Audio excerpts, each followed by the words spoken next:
Faraday's second law of electrolysis. Second law of electrolysis is nothing but the application of the first law. ठीक है, सबसे पहले Faraday के second law का statement क्या है? सेकेंड लॉ में सबसे इंपॉर्टेंट पार्ट यह है, आपको ये बात हमेशा याद रखनी पड़ेगी कि सेकेंड लॉ कब अप्लाई होगा? When same amount of current passed for same duration.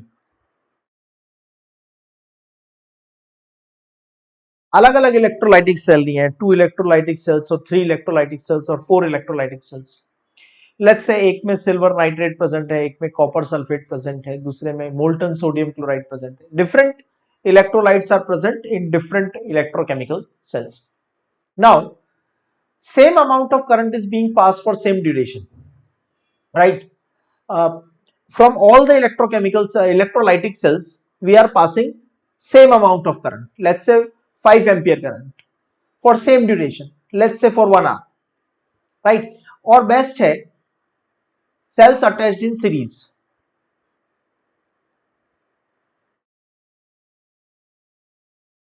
In that condition the amount of substance obtained in different electrochemical cell, जैसे फर्स्ट सेल और सेकंड सेल में जो सब्सटेंस मिलेगा, इनके जो वेट का रेशो होगा, that ratio will be in the ratio of their equivalent weight.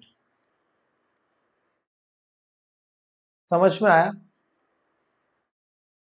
समझ में आया?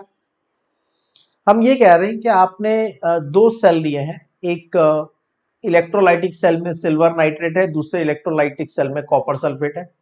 अब इलेक्ट्रोलाइटिक सेल्स में से हमने दोनों को सेल को सीरीज में अटैच किया हुआ है. सीरीज में अटैच करने के बाद जब भी आप इलेक्ट्रिसिटी पास करोगे, ऑब्वियसली दोनों सेल में से सेम इलेक्ट्रिसिटी पास होगी फॉर सेम ड्यूरेशन. तो हमारा कहना ये कि यहाँ पे जो सिल्वर डिपॉजिट होगा, वेट ऑफ सिल्वर ऑब्टेन्ड, और यहाँ जो वेट ऑफ कॉपर ऑब्टेन्ड होगा, that will be in the ratio of their equivalent weight. इसका मतलब weight of silver obtained divided by weight of copper obtained is equal to equivalent weight of silver divided by equivalent weight of copper. ठीक है, समझ में आ गया? ये हमारा Faraday का सेकेंड लॉ का स्टेटमेंट है. ठीक है, for example in this particular cell, if 10.8 gram silver obtained इस कॉम्बिनेशन में जो हमें दिया हुआ है, if 10.8 gram silver is obtained, मुझे नहीं पता कि मैंने कितना इलेक्ट्रिसिटी कितने देर तक पास किया, right? I didn't mention in the question that how much current is passed for what duration. Still I am saying after passing the current, when these two cells are attached in a series, I got 10.8 gram of silver obtained. Find weight of copper obtained.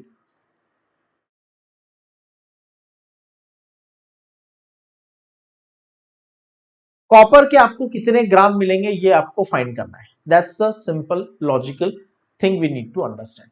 ठीक है, तो ध्यान से देखो, from Faraday second law, weight of silver divided by weight of copper is equal to equivalent weight of silver divided by equivalent weight of copper. Weight of silver हमें मिला 10.8 gram, right? और copper का weight हमें find करना है. Weight of copper we need to find. Equivalent weight of silver, silver का equivalent weight कितना है? तो सिल्वर का इक्विवेलेंट वेट होता है atomic weight divide by valency factor. See आपके पास क्या है? Silver nitrate Ag plus NO3 minus. तो सिल्वर के ऊपर चार्ज कितना है? +1. सिल्वर पे चार्ज +1 है तो सिल्वर का वैलेंसी फैक्टर कितना होगा? 1. और सिल्वर का एटॉमिक वेट होता है 108 divided by equivalent weight of copper divided by equivalent weight of copper 63.5 divided by 2. 63.5 is the atomic weight of copper. 63.5 is the atomic weight of the copper and हमारे पास है copper sulphate. Copper पे charge है +2 तो valency factor होगा 2. So we can find weight of copper obtained will be equal to 63.5 divided by 2 into 10.8 divided by 108. So that is 6.35 divided by 2, right? 3.175 gram substance will be obtained. So in this question I didn't tell you कि कितना current pass किया, कितने duration तक पास किया, पर मैंने आपको एक सब्सटेंस का वेट बताया तो दूसरे सब्सटेंस का वेट आप फाइंड कर सकते हो. ठीक है. वेल एक काम करते हैं, हम फैराडे के सेकंड लॉ को फर्स्ट लॉ से डेराइव भी कर लेते हैं. How could we say that ratio of atomic ratio of weights obtained in the electrolytic cells attached in series will be same as the ratio of equivalent weight. ठीक है. तो देखो ध्यान से. Now what happens from first law?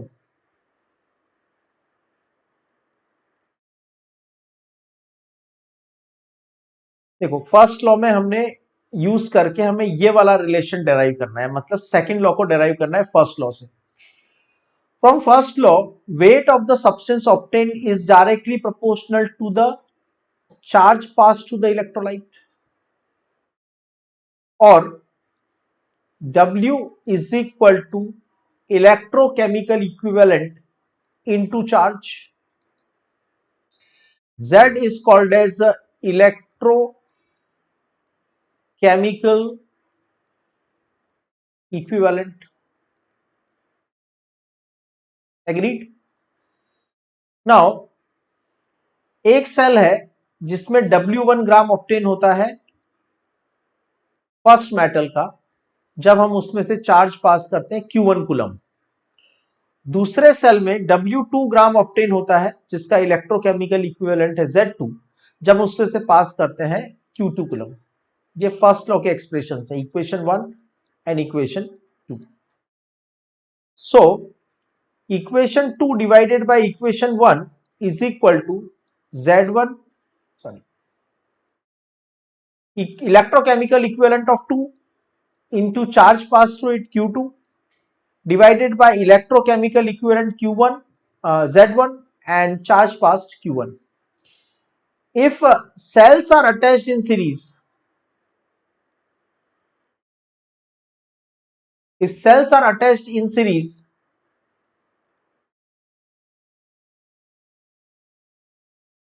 Sales को series में attach करेंगे तो क्या होगा, Q1 will be equal to Q2. Same amount of current will pass through both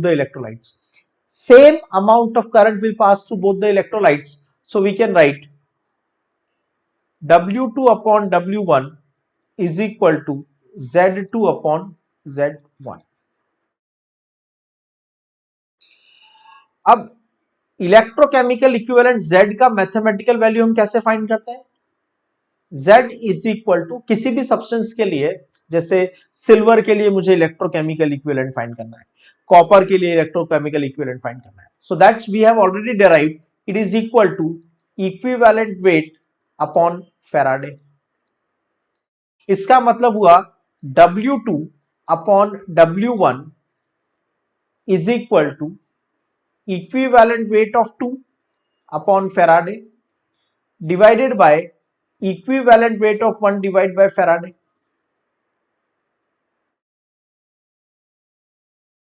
So you will get W2 upon W1 is equal to E2 upon E1,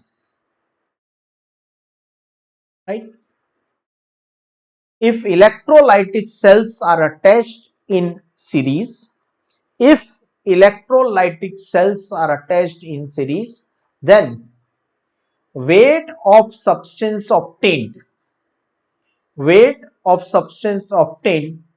in different electrolytic cell, weight of substance obtained in different electrolytic cell will be in the same ratio as their equivalent weight.